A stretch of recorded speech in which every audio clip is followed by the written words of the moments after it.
$52.95. $52.95 for this bowl of pasta right here and this drink right here.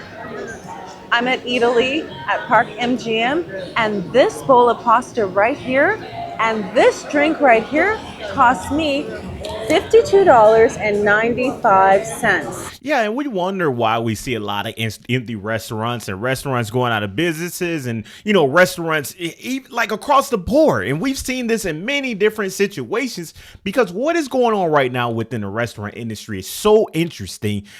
Like we've seen this. And when we talk about the costs and operating costs and along with prices, yeah, that could be the reason why they're raising prices. However, you add on things like tariffs and also lower traffic from the economy because a lot of families are deciding to not even go out to eat anymore. But I mean, this meal looks pretty good. Am I going to spend $52 for it? Absolutely not. And like I said, you can say greed. You can say the prices is insane. They're price gouging and all these different things. But at the end of the day, when we see $52 for a bowl like this is what is causing the industry to fall apart. That's the honest truth. People are talking about how the Cheesecake Factory cheesecakes are shrinking. And the way that they have done this is they pushed the whipped cream here so that it looks like this is longer. But when I scoot this back and I put the fork up against it, you can see that this is like the size of the fork plus a little bit. And even the Godiva chocolate bit, like this, if I push that aside, I mean, the majority of this is not even the width, bigger than the width. Yeah, and we've seen it before. And guys, I remember when Cheesecake Factory used to have huge, when you order cheesecake, it used to almost fill up the plate. I could be wrong, and maybe that's just specific things from their menu, but you also see portion sizes as well, because you also have a lot of companies that are dealing with tariffs or higher costs on some of the foods that they have to buy, and some of the vendors that they are purchasing from, because, that's just what happens when you have things like inflation and certain factors within the economy. But like I said, it all ties in together, and it sucks to see that families can't even enjoy certain luxuries of today's economy because of this. Now, by all means, am I going to come out here and say that people aren't eating out anymore? Absolutely not, because yeah, in this situation, this is a cheesecake. This isn't a full course meal. This isn't a regular meal. But at the same time, yeah, people are making very, very strategic decisions for themselves and their lives, and honestly, their family. Nearly 40% of Americans are eating out less than last year, and it's crushing restaurants nationwide. A new YouGov study reveals the harsh reality. 8 in 10 Americans say restaurant prices have risen noticeably in the past 12 months. And the result, well, diners are sharing meals or skipping drinks or even staying home more often. Restaurant owner Derek Kitchen in Salt Lake City knows this struggle firsthand. Inflation itself really took a lot out of us, and then the tariffs kind of brought us to our knees, to be honest with you. And it's the same with Ying Nance, owner of Chubby Baker. Cost of goods has gone up 35%, and payroll has gone up like 39%. Immigration policies, well, they're making things worse. Arizona restaurant owner Adriana Zapata is seeing customers and workers just disappear. Right after the election, we saw a decrease in in-store traffic. Right away, the customer base dropped. And this matters beyond restaurants. Consumer spending drives 2/3 of our economy. Major chains like Chipotle and McDonald's, well, yeah, they're feeling it too.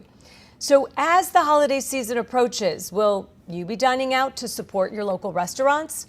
Let us know in the comments below. Absolutely. And a lot of people are still going out. I'm not going to say, oh, this is all of Trump's fault and this is all because of tariffs and, Trump policies, because this has been happening. This has been a slow burn. And like that earlier owner said in the video, he said they were already struggling, right? They were already dealing with pressures from the economy, pressures from, the maintenance costs and pressures from all these operating costs for their company. However, when you add along all these policies like the tariffs and all these other factors of the government, then you start to tip people over and tip these companies out of business. But like I said, it all happens, and this is just how it all works. It sucks to see that we even got to this position in the first place. But like I always say, please, please, please go grocery shopping. Even though grocery prices are super duper expensive across the board, right? We made plenty grocery price videos and, the cost of living from groceries, but I still think it's cheaper than going out and spending money at these fast food restaurants, these regular restaurants. Even though it's more convenient, I think it's still cheaper at the end of the day. Anytime you walk into a restaurant, ask them, who's your food vendor? And if they say Cisco, just know you about to eat a Lunchable for $40. Like I fucking said, I'ma eat it though. Let's see how much the prices have changed in over 20 years. This is 2005, 2015, and current 2025. What's a typical price for a burger where you're at? Like fresh burgers, we do fresh here. Breakfast prices back in 2025. Shout out to my mom for naming a meal after me. This is what I ate every single day. This is what my brother ate, and then this one was my grandma's. These menus don't have breakfast on them, so let's go to lunch. Let's start with 2005 hamburgers, $2.25 on burger nights. They were $1.25. In 2015, they were $2.95. I'm not sure what burger night was, and then current they are $4.50, and then on burger nights we do $3.25. I think the sides are probably the biggest jump. Like the cheese balls were $2.75 back in 2005. In 2015, they were $3.75, and now they're $5.50. And we like barely make any money on cheese balls. Instead of reading all these, if you guys want to pause them and look, this is 2005's, 2015's, and the back, and current prices, and the back. When the hell did Dunkin' Donuts get so expensive? We have this thing in our office where, like, if you have a day where you're running late or something, bring in donuts and then, like, you're good. And I'm running a little late, so I was like, all right, I'll do it. I don't usually run late, but I'll get donuts.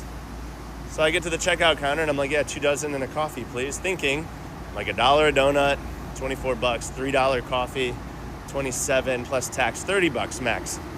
She rings me up, $45 for this. $45.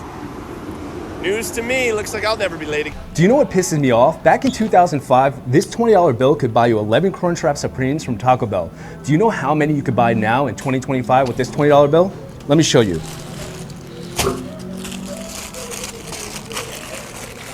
Only two.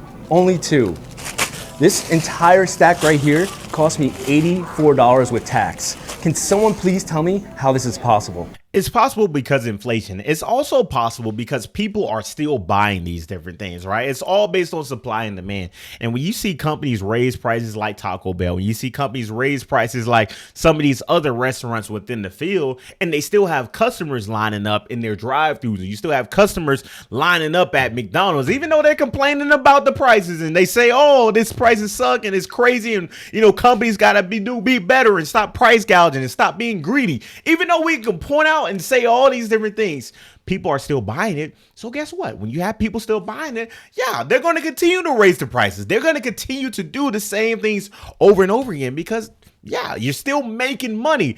And as a matter of fact, they probably will end up raising the price even more because of less traffic and all these other things. So you add all of these facets together, and this is how you end up with a complete recipe for disaster.